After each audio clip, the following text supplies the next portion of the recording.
Today, we are talking about a topic that, in my opinion, does not get talked about enough, which is the possible loss of identity that can happen when you stop dieting and start becoming an intuitive eater. So if you are someone who might feel like, I don't know who I am when I'm not dieting or trying to lose weight, then this episode is going to cover that for you. So let's get into it. Welcome to the Live Unrestricted podcast, a show where you'll learn how to heal your relationship with food and your body so that you can focus your time and energy on more important things like your personal growth. I'm your host, Sabrina Magna, food freedom coach, and my mission is to help make your life happier and healthier without stress, overwhelm, or guilt about food. If you love the show, please do go out and share it. And if you're looking for support with your relationship with food, details about my programs are in the show notes. Thanks for spending time with me today. Now let's jump in.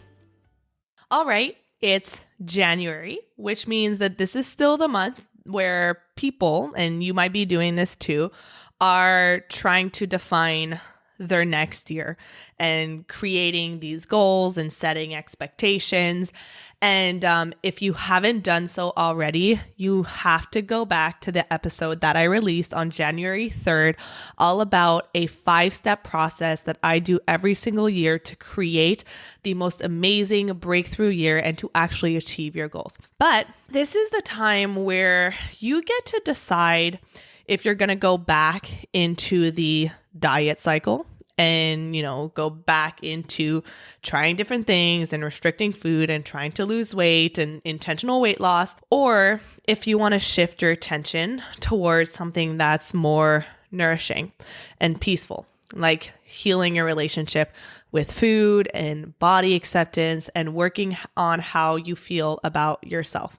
There's something that one of the members inside FFA said when she joined last year, and she said, "It feels so good to finally be learning something that is actually going to help me in life and that is actually making me as a person better." Because a lot of the work that we do inside the program is not just intuitive eating. That's one piece of it, but a lot of it is just personal growth and personal development. And that's kind of evolved over time because I realized that the more you can work on yourself, then the easier creating change in different areas of your life becomes. And what I've seen, which has been a really fun side effect of this, is a lot of the people in the community, in the group, will then, after healing the relationship with food in their bodies, have the mental space and the capacity to focus on these big projects, these big dreams that they had. I've had a lot of people start businesses. One of my clients started dating, got engaged. One of them bought a house, like these amazing things that you can do once you work through your own limiting beliefs and actually know how to use your brain for your own good instead of letting your brain and your subconscious and your ego kind of run the show. And that's like the difference between being a bystander of your life and letting life happen to you instead of being the architect of your life and making life happen for you. And I always say it's such a shame because we have been given this incredibly powerful tool in our bodies, which is our brain. I mean, our brain has the capacity to create the most amazing things. And I think back on the people, this is going to sound so silly, but like the people who invented electricity, or should I say discovered? I don't know, discovered electricity, or who discovered or uncovered the law of gravity, like all these things that didn't exist before. And they had to think outside of the box. They had to push through their current reality to start seeing something that could exist beyond what they knew. And so I think back on people like that and I'm like, wow, there have been some truly smart, amazing people in this world. And it's because they learned how to use their brains instead of just kind of running life on autopilot, on the programs that we have been programmed with at a young age and never challenged them. And the sad part is that like I said, our brains are so incredibly powerful, and we're never given an instruction manual on how to use it. Like, think of elementary schools. We're taught science, math, French, English, like whatever those subjects were taught. But at no point, I don't know about you, and if you did, that's really cool, and I wish I had been in your school. But for me, at least, and anyone I know in elementary school and in high school, we were never taught about our brains, about how they work, about our thought processes and how our thoughts create feelings, which will affect our behaviors. Like, we're never taught how to change our behaviors and how to push through our negative thoughts. And imagine how powerful, empowered our society would be if we had an instruction manual on how to use our brains. And that was a lot of the things I was thinking about when I was creating the Food Freedom Academy, because when you actually learn how your brain works, and I'm not saying like the biological pieces of like, this is your right hemisphere, or this is the prefrontal cortex. No, not the biology part, but your mind, like how your mind works and how your behaviors are created and the things that hold you back from actually creating something that is very much within reach. And that's what I want to talk about today, which is one of the things that might be subconsciously holding you back. And I say this subconsciously because a lot of the times we don't realize why we're stuck. And I had this experience a couple of weeks ago, and I keep talking about this business conference that I went to in California because it was truly life-changing. And it was my first time going to California, and I love California. Everyone was so nice, so kind, so generous. The weather was beautiful, so much warmer than here in Montreal, but it was really life-changing because it was 3 days of like being immersed in self-development and working through your blocks and having outside perspective. Like, that was massive. Getting to talk to people who asked me the right questions to kind of get me to dig into my subconscious, because your subconscious, you can have access to it if you have the right tools and you get asked the right question and you have someone who can ask you, like, who can interpret the words that you're saying and help you get clarity on what's really going on for you internally. So one of the things that I noticed is that I felt this sense of, the word isn't resistance. I think the word would be fear in my business, because I've had an amazing year, and just in the sense that like this podcast has been growing and blowing up, and I love the fact that I know that thousands of people are listening to this, and it's so weird when people tell me they're like, I listen to you nightly, and I'm like, I'm in your ears? That's so weird, but also so cool. And to know that you might be listening to me right now in your car or working out or cooking for your family is really cool to me. That I can be in your house and be there helping you just by talking into a mic is super cool. And the Food Freedom Academy has been growing, and we're creating some amazing changes for this year. Actually, just in a couple of days, when we're going to be opening the doors for the program for the first time this year, one of the only times this year. And I'm changing the format in a way that I'm like so excited about. And that breakthrough came from actually digging into, why am I holding myself back from taking certain actions? And what I realized was that a lot of the times we think that we're afraid of failure. And you might be thinking that too. Like, I don't want to try to become an intuitive eater. I don't want to try to pursue food freedom. I don't want to try to heal my relationship with food because I'm afraid I'm going to fail. I'm afraid that I'm going to be the one person for who it doesn't work. And I'm afraid that I'm going to just eat all the foods all the time. It's just going to be another thing that I try to do and I try to fail. And that could be a very valid and real fear for you. And that does happen. Some people do have those fears of failure. But another fear that doesn't get talked about enough And this was one of the fears that I uncovered that I had was, yes, there was certain fears of failure, but I've pretty much worked through those because I know that there is no such thing as failure, because the only way to grow and to become better is through challenges, is through failure. The worst lesson in the world is success. It doesn't teach you anything. And personally, I've only gotten to where I am today by failing a lot. So if you're someone who's afraid of failure, then we need to reframe that, because failure is actually the thing that is going to help you get closer to what you want. Because every time that you fail, it tells you something's not working here.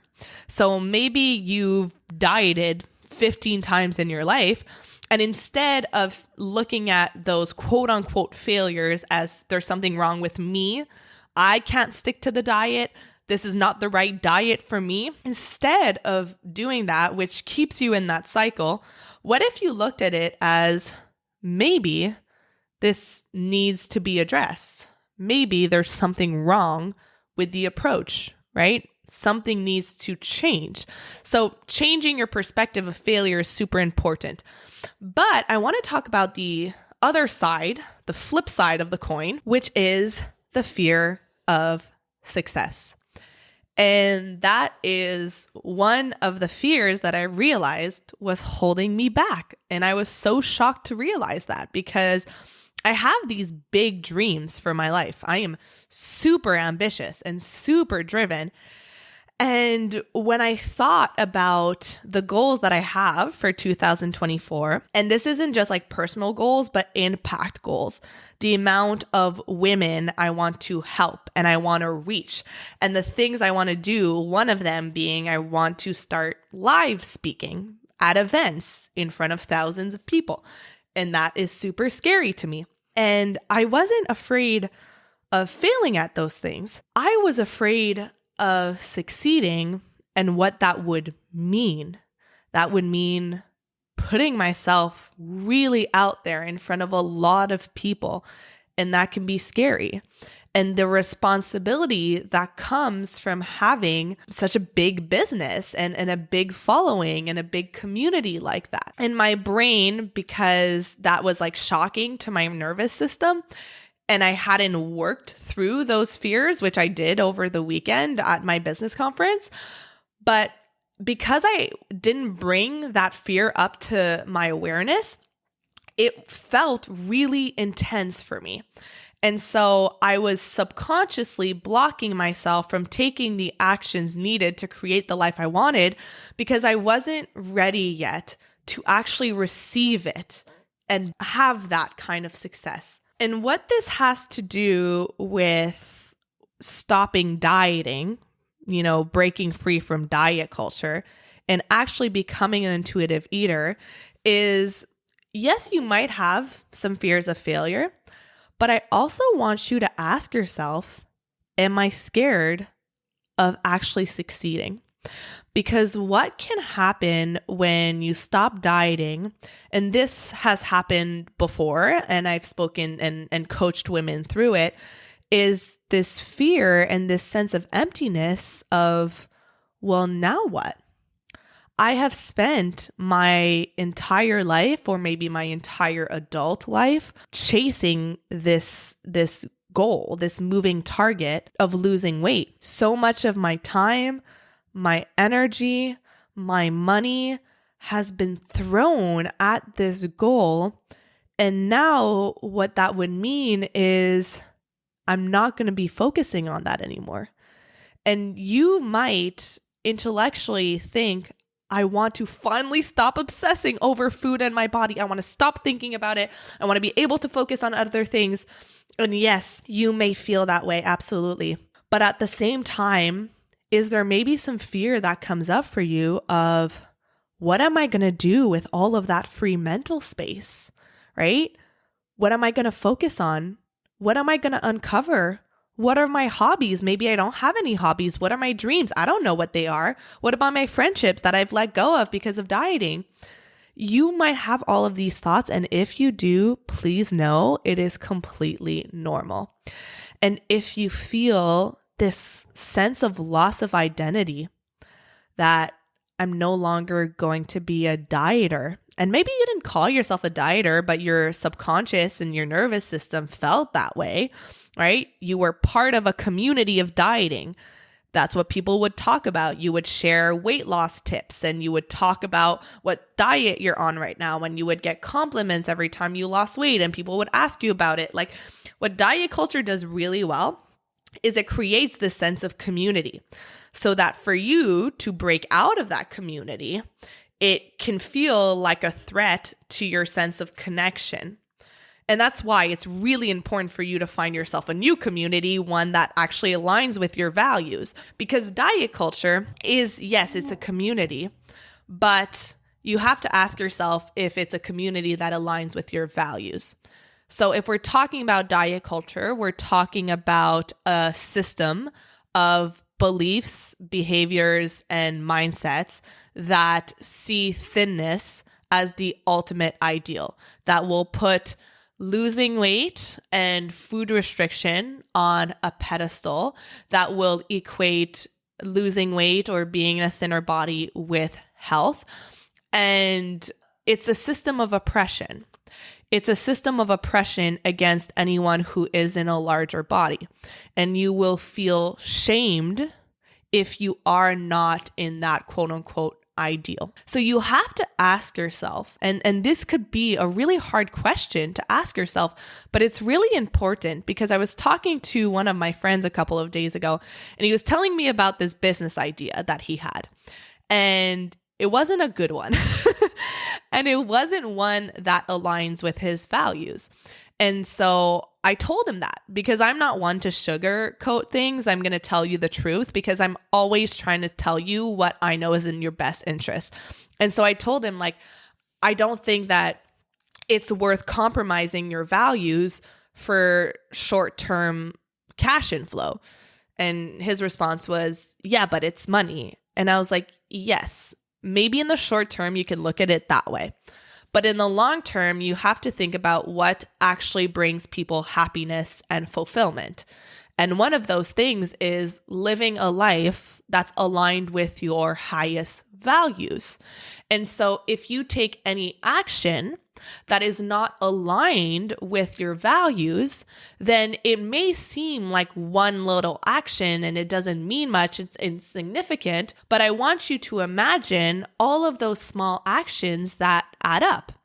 And every time you do something that's out of alignment with your values, you're getting further and further and further away from the life that you truly are meant to live. And that's why it's so important for me to A, know what my personal values are, and B, know what my business values are. And one of them is integrity. So if I say something is important to me, then I will reflect that in my actions. If I say something, I will follow through on it. My word matters. And that's really important to me, because I know that when I know my values and I take all of my actions in alignment with my values, then that is how I create a life that is truly fulfilling and joyful and happy. So coming back to you and this identity crisis, I guess you could call it, that can happen when you think about actually succeeding, of no longer spending your entire life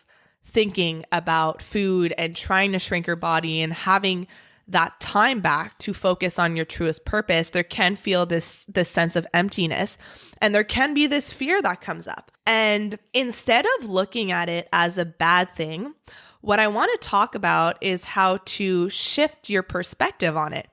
Because your perspective, so your cognitive lens, the way that you see something and you interpret something, will change your experience.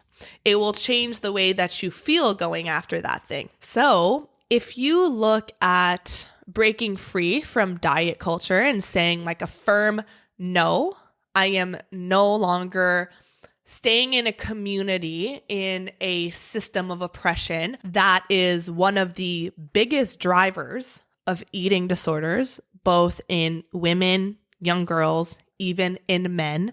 a system that values thinness over anything, over your mental health, over your physical health, one that labels food as good and bad, one that makes women spend their entire lives hungry, starving themselves, jumping from one diet to another, trying to shrink their bodies so that they can finally feel accepted and loved.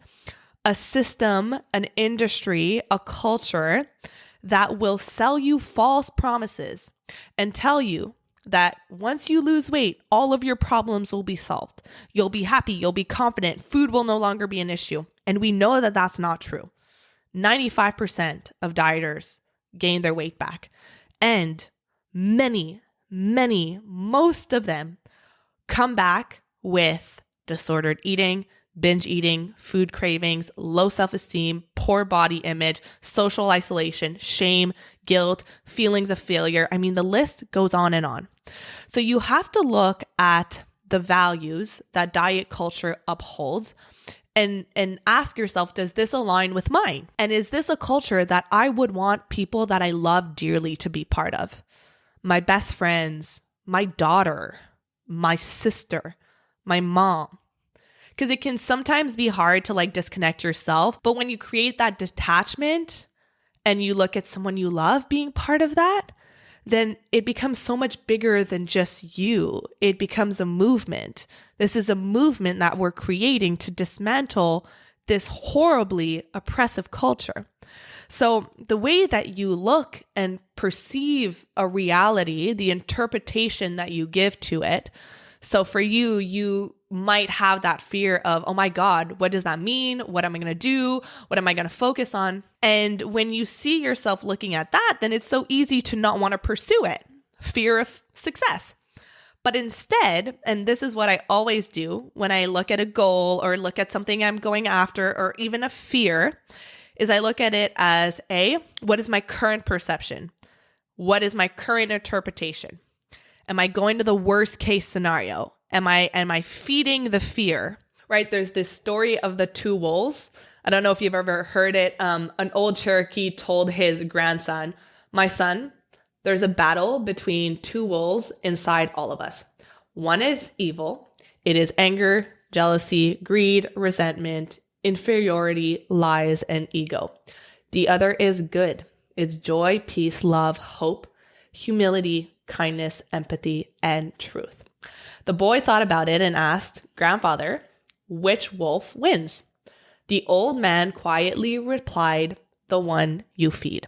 So you get to decide which wolf you want to feed when you look at going on a healing journey of swimming against the stream of diet culture.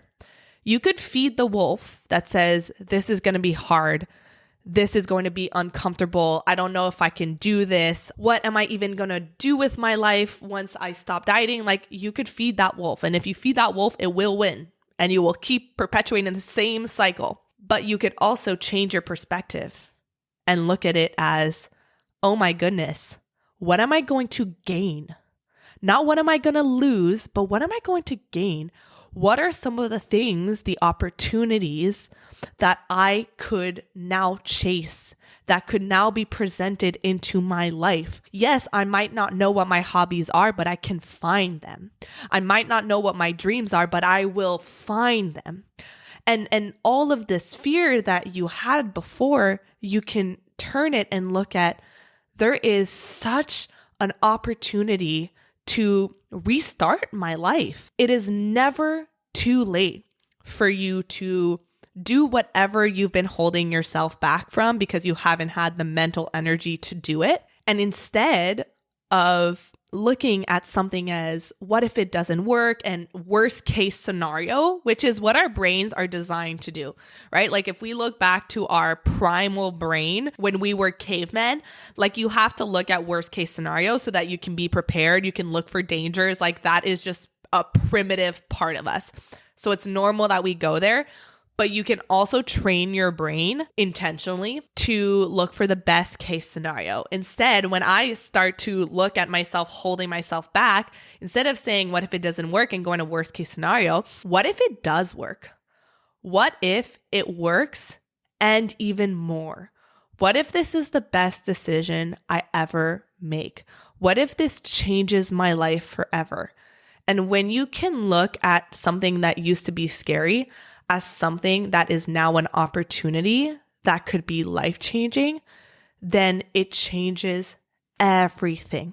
And you will find yourself taking more risk, and you will find yourself going after the thing and growing and progressing, and you'll have challenges no matter what. Like, challenges are inevitable. For example, for the longest time, I couldn't even pronounce inevitable. And now I say it perfectly. Challenge conquered. So if I were to wrap this episode up into one beautiful bow, it would be, if you're afraid of losing your identity, losing your tribe, losing who you feel like you've been for so long, that's actually a good thing. You don't want to identify with diet culture. You don't want to be part of a system that silences women. I mean, I could go into the history of diet culture and the fact that every time that women started getting more rights, right to vote, right to work, right to just have more power, a new, thinner ideal of women came out. Not coincidental, because diet culture has been used as a tool to oppress women from actually gaining power. Because if you're too distracted, if you're too hungry, and if you're trying to fix a problem within yourself that was never a problem in the first place, how can you truly pursue what's important to you? So it's a good identity loss. And think of the new identity, the one of an intuitive eater, the one who accepts all bodies and see them all as worthy, the one who uplifts people around you. If you have the identity of someone who truly loves yourself, and you don't necessarily have to love the way that you look, right? That's not what we're saying, but love yourself, because your personality is what comes through and is what's important, then you get to uplift others. And you get to have that ripple effect on the people around you. So it's actually a really good thing to lose that identity. And the new identity that you get to create, it's better than anything that you could have ever hoped for. So go after it. Think of all of the things that you'll gain in your life, the memories that you'll get to make, how much more present you'll be, the pictures you'll take, the swims you'll go for, the travels, the experiences that are going to be filled with freedom and peace instead of guilt, anxiety, shame. And if not for you, for the people around you who are learning from you, who are looking up to you, who are affected by you, you are worth it. You deserve it. And I'm not saying that it's going to be super comfortable all the time. Trust me, I've had to have a lot of identity shifts in my life, and they have not been comfortable. However, they have been amazing, because on the other side of discomfort is the life that you want. On the other side of discomfort is growth. And if you're part of my community, then I hope that one of your biggest values is growth, because I truly believe that it's very hard to feel fulfilled when you're not growing and working on yourself. But that's just my opinion. And you could disagree, but that's my opinion. So I hope that this episode was helpful for you. If you need to, I like to do this, and I recommend that you do as well. Whenever I hear really valuable talk or interview or podcast episode, I like to write down like my key takeaways while everything is really fresh in my mind. So like, go to your notes app, take out your journal, and just write your key takeaways from this episode. Things that you want to focus on, things that you want to tell your brain, like, remember this is important. So you're awesome for listening up until the end. We start our free 3-part video series tomorrow, January 25th, all about how to stop feeling obsessed with food. You can still sign up by going to sabrinamangao.com/training or going to the show notes and clicking on that link as well. Thank you so much for listening to today's episode. If you found it valuable, I would love if you would share it with someone you know that could benefit. If you're loving the show, don't forget to subscribe over on Apple Podcasts so you don't miss a single episode. I really love hearing feedback from you, so please leave a rating and review over on Apple to help us get in the ears of more people who need it the most.